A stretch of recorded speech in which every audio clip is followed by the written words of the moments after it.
Kemudian Yosia merayakan Paskah bagi Tuhan di Yerusalem. Domba Paskah disembelih pada tanggal 14 bulan yang pertama. Ia menetapkan tugas para imam dan mendorong mereka menunaikan tugas jabatannya dalam rumah Tuhan. Berkatalah ia kepada orang-orang Lewi yang adalah pengajar seluruh Israel dan orang-orang kudus Tuhan. Tempatkanlah tabut kudus itu di dalam rumah yang telah didirikan Salomo bin Daud, Raja Israel. Tidak usah lagi kamu mengusungnya. Sekarang, layanilah Tuhan Allahmu dan Israel umatnya. Bersiaplah menurut puak-puakmu dan menurut rombonganmu, sebagaimana yang dituliskan Daud, Raja Israel, dan Salomo anaknya. Berdirilah di halaman tempat kudus menurut golongan puak saudara-saudaramu yang lain, yakni kaum awam, dengan satu rombongan puak orang Lewi untuk tiap golongan saudara-saudaramu itu. Sembelilah domba Paskah, kuduskanlah dirimu, dan adakanlah persiapan bagi saudara-saudaramu, supaya dilakukan apa yang difirmankan Tuhan dengan perantaraan Musa. Yosia menyumbangkan kepada kaum awam sejumlah 30.000 ekor kambing domba, yakni domba-domba dan kambing-kambing jantan yang muda, semuanya sebagai korban Paskah bagi semua orang yang hadir. Selain itu disumbangkannya 3.000 ekor lembu. Semuanya itu dari harta milik raja. Juga para panglimanya memberi sumbangan sukarela kepada rakyat, para imam, dan orang-orang Lewi.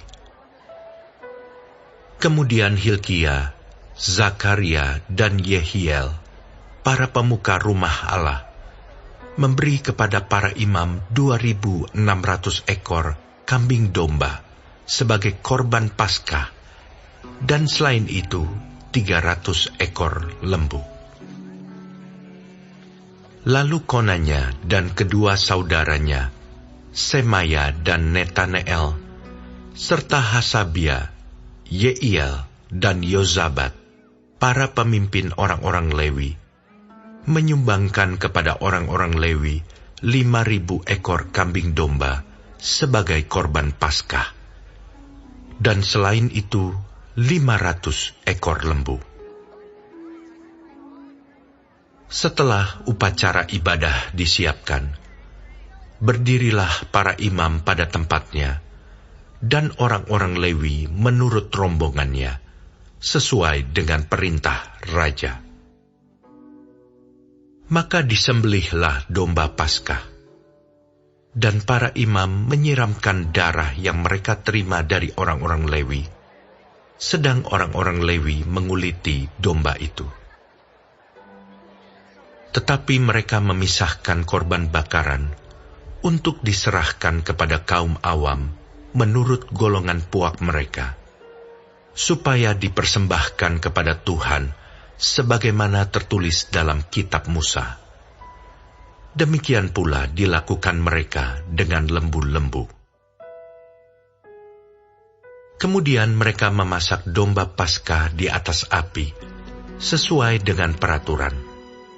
Sedang persembahan-persembahan kudus, mereka masak dalam kuali, belanga, dan pinggan, lalu membawanya cepat-cepat kepada segenap kaum awam. Kemudian mereka menyediakannya bagi dirinya dan bagi para imam, karena para imam, yakni anak-anak Harun, sampai malam hari sibuk mempersembahkan korban bakaran dan segala lemak. Oleh sebab itu, orang-orang Lewi menyediakannya bagi dirinya dan bagi para imam, yakni anak-anak Harun. Para penyanyi yakni Bani Asaf, ada pada tempat mereka, sesuai dengan perintah Daud, Asaf, Heman dan Yedutun, pelihat raja itu. Juga para penunggu pintu gerbang ada pada tiap-tiap pintu gerbang. Mereka tidak usah meninggalkan tugas mereka, karena saudara-saudara mereka, orang-orang Lewi, menyediakannya untuk mereka.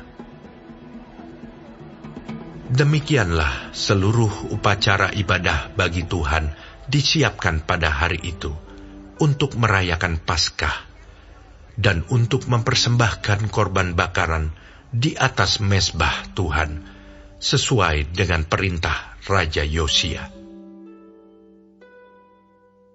Pada waktu itu, orang Israel yang hadir di situ merayakan Paskah dan hari raya roti tidak beragi selama 7 hari. Paskah semacam itu tidak pernah lagi dirayakan di Israel sejak Nabi Samuel.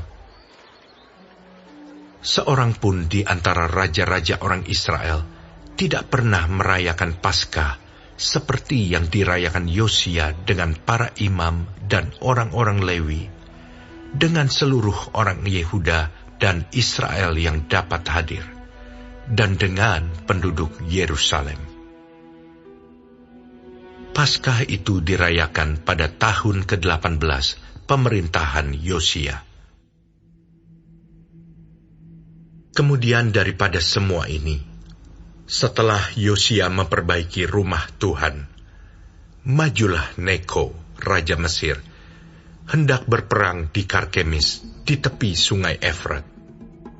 Yosia keluar menghadapinya. Ia mengirim utusan kepada Yosia dengan pesan, "Apakah urusanmu dengan aku, Raja Yehuda? Saat ini aku tidak datang melawan engkau, tetapi melawan keluarga raja yang sedang kuperangi. Allah memerintahkan aku supaya segera bertindak. Hentikanlah niatmu menentang Allah yang menyertai aku, supaya engkau jangan dimusnahkannya." Tetapi Yosia tidak berpaling daripadanya, melainkan menyamar untuk berperang melawan dia. Ia tidak mengindahkan kata-kata Neko, yang merupakan pesan Allah, lalu berperang di lembah Megido. Maka pemanah-pemanah menembaki Raja Yosia, dan Raja berseru kepada orang-orangnya, "Bawa aku dari sini, karena aku luka parah." Orang-orangnya mengangkatnya dari keretanya, lalu mengangkutnya dengan kereta cadangannya, lalu membawanya ke Yerusalem. Kemudian matilah ia, lalu dikuburkan di pekuburan nenek moyangnya. Seluruh Yehuda dan Yerusalem berkabung karena Yosia. Yeremia membuat suatu syair ratapan mengenai Yosia. Dan sampai sekarang ini, semua penyanyi laki-laki dan penyanyi perempuan menyanyikan syair-syair ratapan mengenai Yosia. Dan mereka jadikan itu suatu kebiasaan di Israel. Semuanya itu tertulis dalam syair-syair ratapan. Selebihnya dari riwayat Yosia dan perbuatan-perbuatannya yang saleh, yang sesuai dengan yang ada tertulis dalam Taurat Tuhan, yakni riwayatnya dari awal sampai akhir. Sesungguhnya semuanya itu tertulis dalam kitab Raja-Raja Israel dan Yehuda.